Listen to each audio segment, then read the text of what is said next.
தென் மாவட்டங்களின் வறண்ட பகுதிகளுக்கு வளம் சேர்க்கும் முக்கியத்துவம் வாய்ந்த திட்டமாக தாமிரபரணி, கருமேனியாறு, நம்பியாறு இணைப்பு திட்டம் விளங்குகிறது.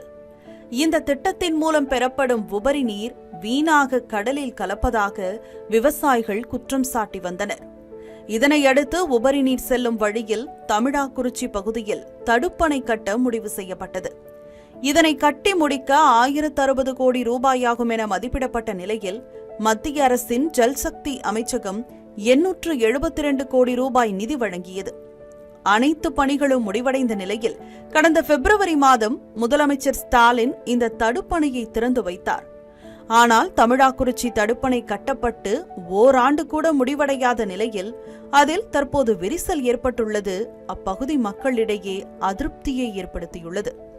கருமேனியாறு, நம்பியாறு, பச்சையாறு என்ற 3 நதிகளை இணைத்து வெள்ள வடிகால் நீர் திட்டம் என்ற ஒரு திட்டம் தீட்டப்பட்டு இதற்காக மத்திய அரசாங்கத்தின் ஜல்ஜீவன் திட்டத்தின் மூலமாக 90% நிதிகளும் மத்திய அரசின் மாநில அரசு 10% நிதிகளையும் கொடுத்து இந்த மிகப்பெரிய திட்டத்திற்கு மத்திய அரசாங்கமானது ஒப்புதல் கொடுத்தது. இந்த மாநில அரசாங்கத்தினுடைய கட்டுமானம் மிகவும் மோசமா, அந்த செவரை பார்த்தா தெரியுது. ஏதோ பல ஆண்டு காலமாக 100 ஆண்டு காலத்துக்கு முன்னால் உள்ள ஒரு செவரை பூசி பேணி வச்ச மாதிரி மோசமான அளவில் கட்டி வச்சிருக்காங்க. இன்றைய தினம் மிகப்பெரிய உடைப்பு காலையிலிருந்து கூட்டிகிட்டே இருக்கு. என்று ஒரு 4 கிராமம் மூழ்கக்கூடிய சூழ்நிலை. இது உடைப்பு ஏற்பட்டால் அந்த 4 கிராமம் மூழ்கிறோம். உயிருக்கு உத்தரவாதம் இல்லாத ஒரு சூழ்நிலை இருக்கு, நெருக்கடியான சூழ்நிலை. எனவே உடனடியாக இதை அடைப்புக்கு உடனடியாக ஏற்பாடு செய்யணும். அடைக்க முடிய காலையிலிருந்து அடைக்க முயற்சி பண்ணியிருக்காங்க, முடியல, தண்ணி அதிகமாக வந்துட்டு இருக்கு. அதனால உடனடியாக ஷட்டரிலிருந்து தண்ணியை கொஞ்சம் கொஞ்சமாக குறைக்க ஏற்பாடு பண்ணணும். அதோடு மட்டுமல்லாமல் அந்த கிராம மக்களை முன்னெச்சரிக்கை நடவடிக்கையாக வேறு பகுதிக்கு மாற்றி அவர்களை பாதுகாப்பான இடத்திற்கு கொண்டு செல்வதற்கு மாவட்ட ஆட்சித்தலைவர் ஏற்பாடு செய்ய வேண்டும் என்று தமிழக அரசுக்கும் மாவட்ட ஆட்சித்தலைவருக்கும் நாங்கள் கோரிக்கை வைக்கின்றோம். 2023 சேதம்னா சொல்ல முடியாது. நாங்கள் வீட்டுக்குள்ளே போய் 10 நாளாக நாங்கள் வெளியில் தான் இருந்தோம்னா சர்ச்சிலையும் கீழே இல்லை, கீழே தண்ணி வந்துட்டு நாங்கள் மேலே தான் இருந்தோம். எங்களுக்கு ஆடு, மாடு, கோழி எல்லா பொருளுமே எங்களுக்கு அழிஞ்சு போச்சு. ஒன்றுமே கிடையாது. ஒரு குத்து சாப்பாட்டுக்கு கூட நாங்கள் யாராவது தரமாட்டாங்களான்னு ஏங்கி நின்ன நேரம். எங்களுக்கு அப்படி ஒரு சூழ்நிலை இப்போவும் வந்துடக்கூடாது. அப்படி வந்துச்சு அப்படின்னா நாங்கள் பிள்ளை குட்டியில் கூட்டிகிட்டு நாங்கள் ரோட்டில் உட்காந்து நாங்கள் போராட்டம் நடத்த ரெடியாக இருக்கோம். எல்லாம் ஒழுங்கானபடி எங்களுக்கு அது கட்டலையா? ஆமாம், ஒழுங்கானபடி அது கட்டலை. கட்டி இருந்தாங்கன்னா இப்படி அடைஞ்சிருக்காது. நீங்கள் இப்போ கேமரா வச்சு நீங்களே பாருங்கள், அந்த செவரு ஃபுல்லுமே வெடிப்பாக தண்ணி போயிட்டு தான் இருக்குது, லீக் ஆகிட்டு தான் இருக்குது.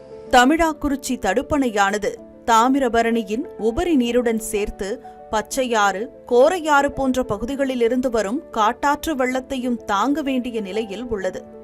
இந்த சூழலில் தடுப்பணையின் விரிசல் அதிகரிக்கும் பட்சத்தில் அதிகப்படியான வெள்ளம் வெளியேறி 5 கிராமங்களை மூழ்கடிக்கும் அபாயம் உள்ளதாக பொதுமக்கள் அச்சம் தெரிவிக்கின்றனர். மேலும் 5000 ஏக்கர் விளை நிலங்களும் தண்ணீரில் மூழ்கக்கூடும் என்பதால் விவசாயிகளும் கலக்கத்தில் உள்ளனர்.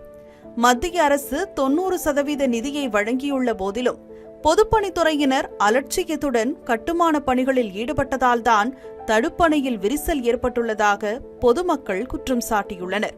டேம்னு ஒன்று பேர் தான் டேமை தவிர அது மண்ணு குதிரை மாதிரி கட்டி இப்போ தண்ணியை ராதாபுரத்துக்கு அங்கங்கே கொண்டு போகிறோம்னு சொல்லி இந்த தண்ணியை கொண்டு போகிறாங்க.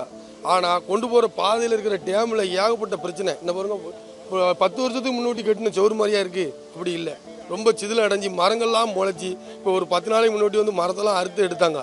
இப்போ அந்த வேறு இருந்த பகுதியில் இருந்து பேடு எடுத்து பெரிய அளவில் மோட்டவாகி இப்போ இதாகிட்டு இருக்கு. இதை பொதுப்பணித்துறை அதிகாரிகள் ஒரு கவனமும் கொள்ளாமல், கலெக்டரும் இதுக்கு என்னென்னு காலையிலேருந்து பதில் சொல்லாமல் தண்ணியை எங்கள் உயிரோடு விளையாண்டுக்கிட்டு இருக்காங்க. அணை நிமித்தமாக பாதிப்பு வருது. அது உடஞ்சி எங்களுக்கு மீண்டுமாக வருது. நாங்கள் இந்த கிராமத்தில் நாங்கள் என்ன செய்ய முடியாது. 3 கிராமம் இருக்கு. தமிழாக்குறிச்சி ஒன்று, குறவர்குளம் ஒன்று, செங்குளம். இந்த 3 கிராமத்துக்கு ரொம்ப ஆபத்தாக இருக்கும்.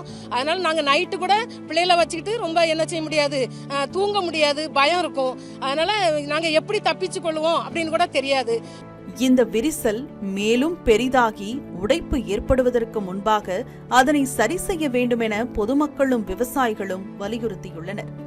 மக்களின் உயிருடன் விளையாடும் வகையில் இதுபோன்று தரமற்ற முறையில் கட்டுமானங்களை அமைக்கக்கூடாது எனவும் அவர்கள் கோரிக்கை விடுத்துள்ளனர். தமிழ் ஜனம் செய்திகளுக்காக நெல்லையிலிருந்து ஒளிப்பதிவாளர் ராமனுடன் செய்தியாளர் சரவணன்.